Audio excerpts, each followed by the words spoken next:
If you are panic selling because you saw the Clarity Act was delayed, you are making a critical error that plays directly into the hands of institutional banks. Now, while the mainstream media is reporting absolute chaos, the reality is a calculated move just took place to protect a multi-trillion-dollar market. By the end of this breakdown, you will understand the real institutional game at play and exactly how to position your portfolio for what's coming. Okay, let's get right into it. Topic number 1, the Coinbase veto. So on January 14th, in a move that absolutely shocked the market, Coinbase CEO Brian Armstrong publicly withdrew all support for what was supposed to be the single most important piece of crypto legislation in United States history. So why on earth did he do it? Because buried deep inside that bill was a Trojan Horse. It contained 2 poison pills that were designed to kill the entire industry. First, outright prohibitions on DeFi for U.S. citizens. And even more critically, a complete ban on tokenized equities. This was never a bill for clarity. It was a legislative ambush, plain and simple. So let's be crystal clear on this. This was not an act of sabotage against retail investors. Coinbase didn't kill this bill to harm your portfolio. No. They killed it to save the entire future of the tokenization market from being strangled in its crib. This was a defensive maneuver, a necessary one. The mainstream media is calling this a disaster. It is actually a rescue mission. The algorithm actively suppresses this kind of truth. You need to subscribe and hit the bell icon to protect your portfolio from being blindsided. We are Crypto Global News, and we are the ones reading the fine print in these 300-page bills so you don't get washed out by the headlines. Let's move on. Topic number 2, and you'll see how this all connects. The war on yield. You see, the real conflict here, the real reason this bill was stalled, it has nothing to do with investor safety. It is all about interest rates and the existential threat to the legacy banking system. The major banks are now desperately trying to reverse a critical precedent that was set in previous legislation, the one that explicitly allowed stablecoins to generate and pay yield to holders. They opened Pandora's box. They allowed a direct competitor to their entire deposit model, and now they're trying to slam it shut.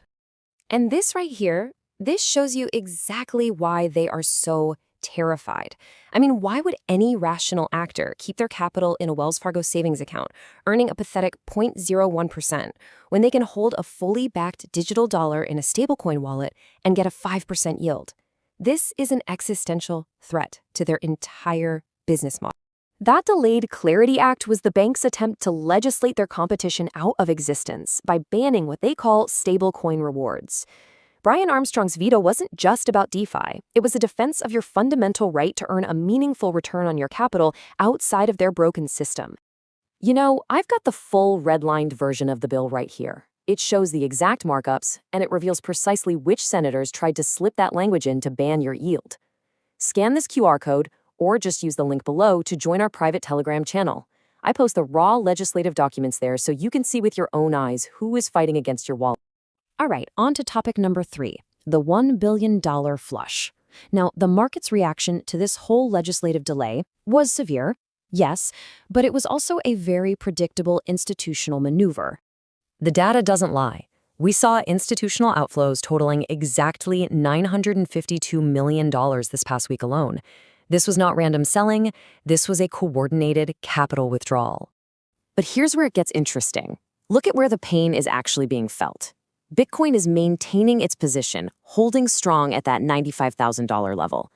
Meanwhile, the altcoin market is bleeding out. You see, this is not a broad market collapse. It's a very targeted reallocation of capital.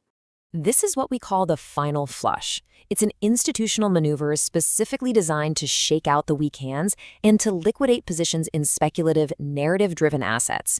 They are dumping the hype coins, and they are consolidating that capital into the core infrastructure that they know will survive the inevitable rewrite of this bill. And while they're all fighting in Congress, Ripple is bypassing this entire mess. I break down their direct application for a Fed master account, which is the ultimate loophole in the video on your screen right here. And there is a third law that they just passed quietly, one that affects this entire wealth transfer. Are you prepared for it? Click here to see what it is. Stay ahead in the crypto market. Subscribe now for the latest global news and updates.